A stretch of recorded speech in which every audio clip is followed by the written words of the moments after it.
il y a des raisons plus sérieuses, n'est-ce pas, qui ont motivé cette levée de sanctions que celles communiquées par l'Union européenne. Je pense que la levée de sanctions est beaucoup plus motivée par la défense des intérêts économiques et géostratégiques de l'Europe et de ses pays membres que de l'amélioration de la situation politique et sécuritaire et des droits de l'homme au Burundi qui, malgré, n'est-ce pas, la baisse de l'intensité des violations des droits de l'homme, continue, n'est-ce pas, depuis 2015 jusqu'à aujourd'hui, parce qu'on enregistre beaucoup de morts, beaucoup d'assassinats, de disparitions forcées, de viols, d'emprisonnements arbitraires.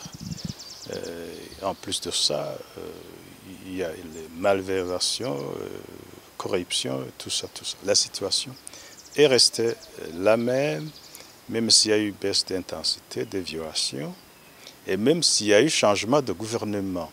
Il y a eu changement de gouvernement, en commençant par le chef de l'État, mais il n'y a pas eu de changement de politique de répression. Et ça concerne toujours, n'est-ce pas, la répression vise les mêmes personnes, à savoir les opposants, la société civile indépendante, les médias indépendants, et tout le monde qui est soupçonné de ne pas, n'est-ce pas, sympathiser avec le parti au pouvoir. Ça vise donc les mêmes personnes et la répression est faite par les mêmes personnes. Et ça veut dire l'autorité nationale, n'est-ce pas, à travers les forces de défense et de sécurité, dites de défense et de sécurité, ainsi que la milice Imbonerakure affiliée au parti au pouvoir. Il faudra vérifier et scruter si l'Union européenne renie fondamentalement ses valeurs, n'est-ce pas? Les valeurs et les principes qui guident les relations entre l'Union ainsi que les pays membres des ACP. Il faudra scruter et voir. Est-ce qu'on peut se poser la question de savoir si c'est un changement de tactique? Ça, il faudra scruter. Il faudra scruter, n'est-ce pas, par le biais de cette fameuse feuille de route qui a été convenue entre l'Union et le gouvernement burundais. Une feuille de route qui reste secrète. Il serait important qu'on dispose de cette feuille de route qui est tenue secrète à la fois par l'Union européenne et par le gouvernement. Donc là, il y a quelque chose d'assez anormal.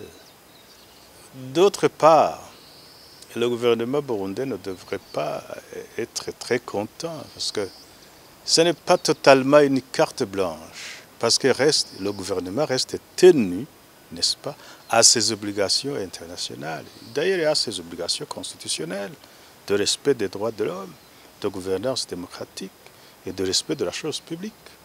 Et là, même si les Européens et les Américains, n'est-ce pas, semblent lui donner carte blanche pour continuer sa politique, les Burundais qui sont épris de paix et qui ont soif de la liberté et qui tiennent à protéger leur dignité, ne vont pas laisser faire.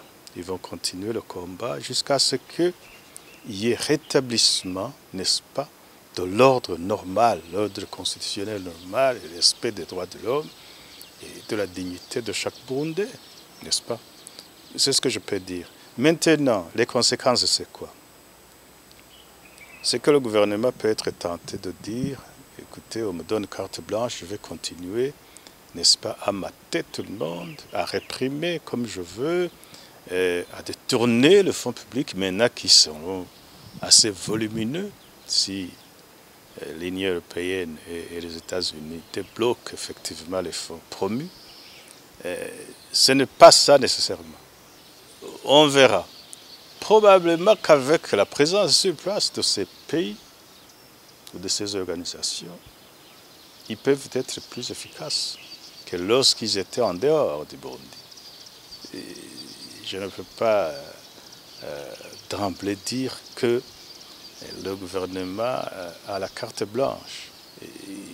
Il peut penser qu'il a la carte blanche, qu'on lui donne la carte blanche, qu'on lui fait les mains libres pour faire ce qu'il veut.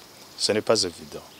En plus que les Burundais aussi veillent et qui sont debout. Maintenant que les autres les laissent comme ça dans les mains d'un pouvoir tyrannique, je crois que les Burundais devront se réveiller davantage.